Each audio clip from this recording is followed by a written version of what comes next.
అందరికీ నమస్కారం. శ్రీరామాయణం పార్ట్ 12 క్విజ్లోకి ఈరోజు మనం ఈ వీడియోలో మొత్తం 10 ప్రశ్నలు చూస్తాము. ప్రతి ప్రశ్నకు 4 చాయిస్లుంటాయి. ముందుగా ప్రతి ప్రశ్నకు 5 సెకండ్ల సమయం ఇవ్వబడుతుంది. మీకు ఎక్కువ సమయం అవసరమైతే మీరు వీడియోను పాజ్ చేసి సమయం తీసుకోవచ్చు. చివర్లో మీరు స్కోర్ తెలియచేయడం మర్చిపోవద్దు ఫ్రెండ్స్. మొదటి ప్రశ్న, సీతమ్మ అనే పేరుకు అసలు అర్థం ఏమిటి?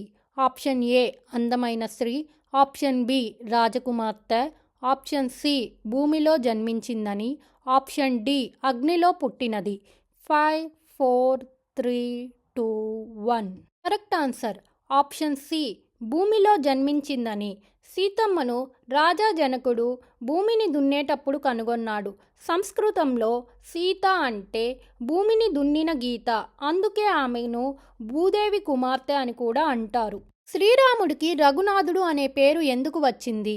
ఆప్షన్ ఏ అతను యుద్ధంలో గెలిచినందుకు, ఆప్షన్ బి రఘువంశానికి చెందినవాడైనందుకు, ఆప్షన్ సి తండ్రి పేరు రఘువు కావడంతో, ఆప్షన్ డి రఘు మహర్షి ఆశీర్వాదంతో.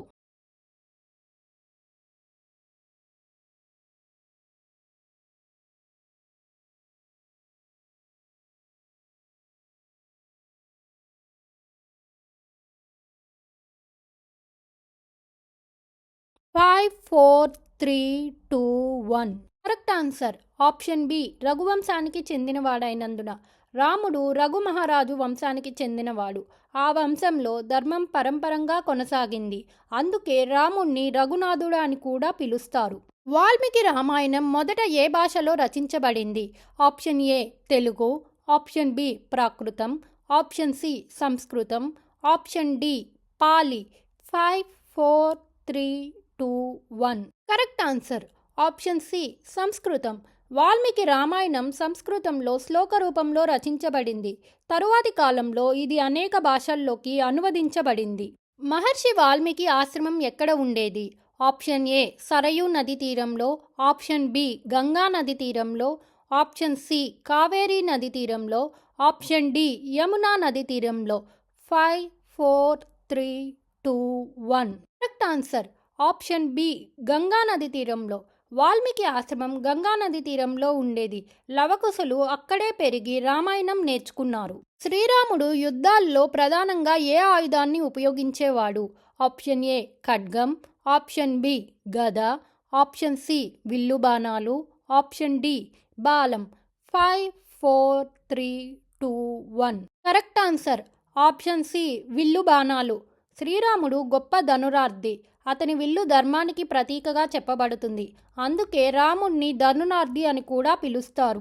శ్రీరాముడు ఏ దేవుని అవతారంగా భావించబడతాడు? ఆప్షన్ ఏ శివుడు, ఆప్షన్ బి బ్రహ్మ, ఆప్షన్ సి విష్ణువు, ఆప్షన్ డి ఇంద్రుడు. 5, 4, 3, 2, 1.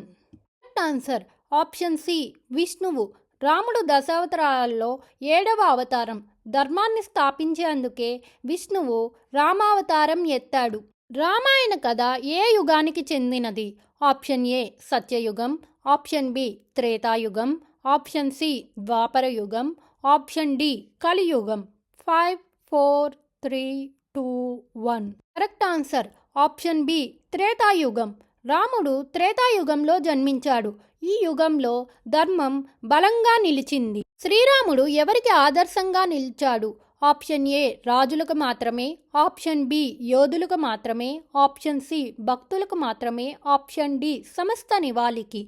5, 4, 3, 2, 1.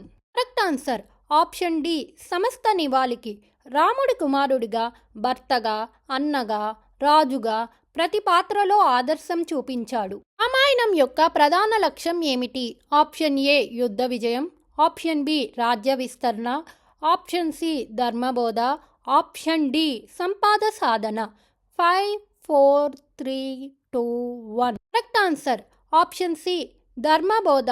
రామాయణం మనకు సత్యం, ధర్మం, త్యాగం, భక్తి వంటి విలువలను బోధిస్తుంది. శ్రీరాముణ్ణి ఎందుకు మర్యాద పురుషోత్తముడు అని పిలుస్తారు? ఆప్షన్ ఏ అతను బలవంతుడు కాబట్టి, ఆప్షన్ బి అతను దేవుడు కాబట్టి, ఆప్షన్ సి అతను రాజు కాబట్టి, ఆప్షన్ డి అన్ని పరిస్థితుల్లోనూ ధర్మాన్ని పాటించినందుకు. 5, 4, 3, 2, 1. కరెక్ట్ ఆన్సర్ ఆప్షన్ డి అన్ని పరిస్థితుల్లోనూ ధర్మాన్ని పాటించినందుకు. రాముడు వ్యక్తిగత కష్టాలు ఉన్నప్పటికీ ధర్మాన్ని ఎప్పుడూ విడిచిపెట్టలేదు. అందుకే అతన్ని మర్యాద పురుషుడు అని కూడా అంటారు. మీకు ఎంత స్కోర్ వచ్చిందో కామెంట్ సెక్షన్లో తెలియచేయడం మర్చిపోవద్దు. Thanks for watching. Please like, share and subscribe guess it Telugu channel. మరో వీడియోలో కలుద్దాము.